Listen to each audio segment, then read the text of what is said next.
15 novembre, journée nationale de la paix en Côte d'Ivoire.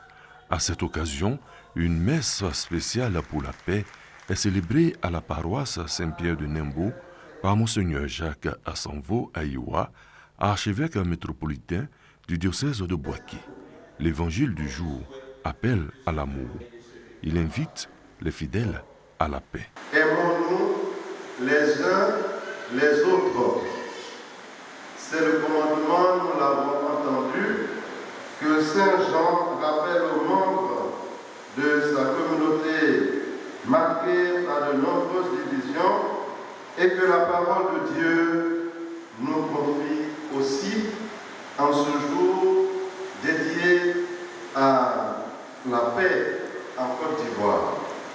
En marge de cette messe, une conférence avec pour thème « En marche vers les présidentielles ». Comment être un artisan de la paix pour une cohésion sociale? Il était donc de notre devoir de travailler à faire de la prévention en mettant chacun face à ses responsabilités, de sorte qu'au quotidien, dans cette période préélectorale, nous puissions tous contribuer à sortir de cette logique d'opposition, de cette logique du conflit. Donc nous profitons de cette lucarne pour pouvoir faire la promotion de la justice et de la paix et interpeller chaque citoyen à avoir une culture de paix, surtout à l'aube des élections qui arrivent, pour pouvoir apaiser les cœurs. Les fidèles repartent confiants. Sans la paix, rien ne peut se faire. Et cette messe vient comme pour consolider ces acquis-là, pour confier à Dieu tous nos vœux de paix, que nous appelons également de tous nos vœux pour que cette paix tant recherchée de notre pays, la Côte d'Ivoire, puisse être une réalité. La messe et la conférence ont été deux moments de cette journée pour revenir sur l'importance du dialogue, de la solidarité et de la tolérance pour préserver la paix et renforcer l'unité nationale. En ce jour spécial, tous ont en mémoire la citation du père fondateur de la Côte d'Ivoire moderne et modèle, Félix Houphouët-Boigny, qui disait « La paix, ce n'est pas un vain mot, c'est un comportement ».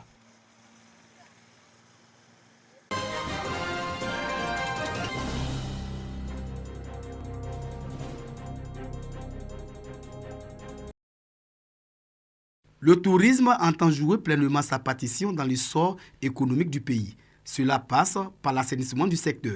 C'est ce qui explique la rencontre qui réunit les autorités administratives de la région du Hambol et les opérateurs économiques exerçant dans le tourisme et les domaines rattachés tels les espaces de loisirs. La remise d'agréments d'exercer aux propriétaires d'hôtels, d'auberges, de résidences meublées, de maquis et de restaurants a constitué le point culminant de cette assise. Obligation est faite à toutes les entreprises du secteur du tourisme et des loisirs de détenir une autorisation émanant du ministre en charge du tourisme et des loisirs avant toute activité. Il a bien voulu alléger cette procédure qui passe de 12 documents à 4.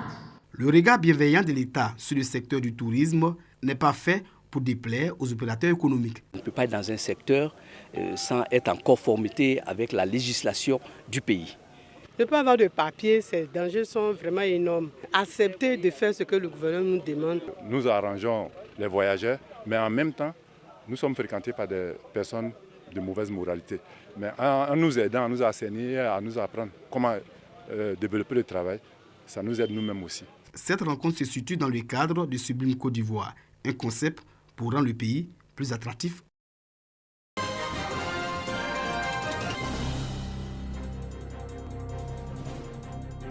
Sur ces murs, dans la ville de Grand-Bassam, des dessins et des écriteaux. Ce sont des œuvres de plusieurs enfants venus des régions de la Côte d'Ivoire. Ils s'initient au plaidoyer pour le changement climatique en prenant part à la mini-COP 29. Cette initiative de Save the Children, en partenariat avec le ministère de l'Environnement, du Développement durable et de la Transition écologique. Le changement climatique que nous vivons aujourd'hui a été l'objet depuis les premières ères de l'industrialisation. Il est bien intéressant d'abord pour nous de permettre à ces enfants commencer à leur faire prendre conscience du comportement qu'ils devaient avoir pour non seulement atténuer les effets, à s'adapter et réduire dans l'avenir le réchauffement climatique. Pendant plusieurs jours, ces enfants ont réfléchi à des solutions en vue de lutter contre le réchauffement climatique, dont les conséquences sur leur vie sont désastreuses.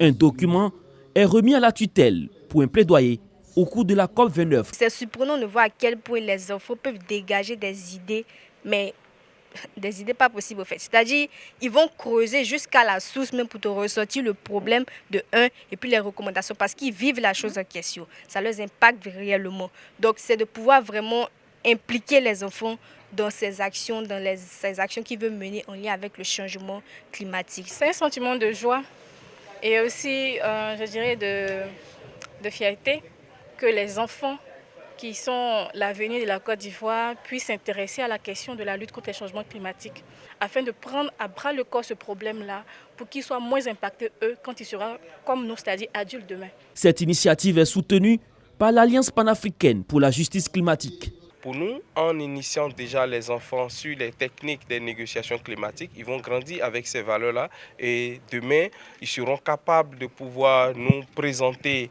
les innovations dont on a besoin en matière de changement climatique, mais aussi ils seront de grands négociateurs pour pouvoir mieux présenter la problématique climat et mobiliser les financements climatiques. Selon l'UNICEF, chaque année, 1,7 million d'enfants de moins de 5 ans meurent à cause des dommages environnementaux.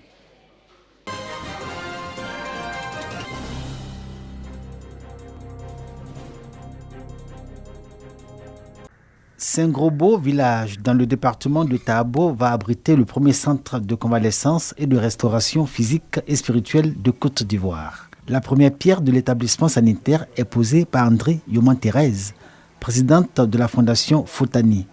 C'est justement cette fondation qui offre aux populations de Saint-Grobo ce centre en construction. Depuis 2014, je caresse un rêve de construire un centre de convalescence et de repos sur ce site merveilleux dans les collines. C'est un centre de transit, d'abord entre l'hôpital et la maison, et aussi un centre de repos pour ceux qui souhaitent vivre dans un environnement sain, agréable et paisible. Le centre de convalescence et de restauration physique et spirituelle à Saint-Grobo sera bâti sur une superficie de 10 hectares pour un coût estimatif de 27 milliards de francs CFA. Le directeur de cabinet adjoint du ministre de la Santé et de l'Hygiène publique, professeur Kuntele Gonassoro, a salué l'initiative de la Fondation Fotani qu'il a qualifiée d'action pionnière.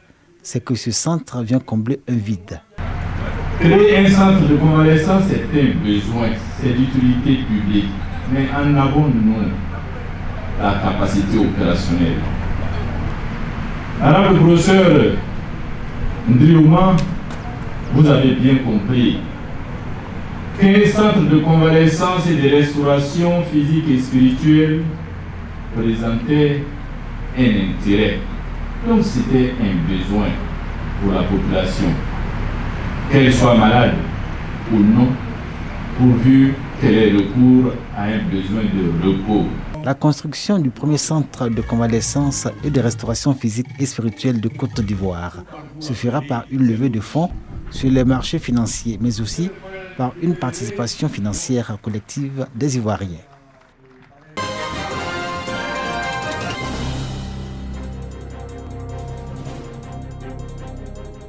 D'un coût de plus de 36 millions de francs CFA, la mosquée As-Salam de Congo-Nouan à fière allure, bâtie sur un espace de 2400 mètres carrés, offert par la chefferie du village, cet édifice est un don de la fondation Réveil des Cœurs.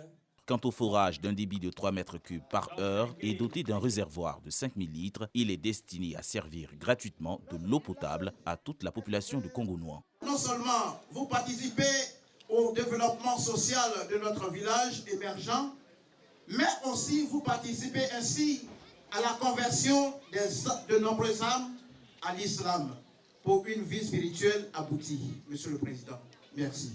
Pour la Fondation Réveil des Cœurs, au-delà de l'implantation de la religion musulmane dans cette zone, la solidarité et le vivre ensemble sont à prôner. Outre l'édifice religieux et le forage, la Fondation Réveil des Cœurs a aussi procédé au reprofilage de la voie principale de Congo-Nouan et à l'achèvement de 2 logements de maîtres de 3 pièces chacun. C'est un ensemble de projets intégrés qui visent donc l'assistance du point de vue de la vulnérabilité, en dehors même de l'aspect spirituel, formation, encadrement religieux. L'ensemble des travaux, d'un coût global de plus de 70 millions de francs CFA, a duré 10 mois.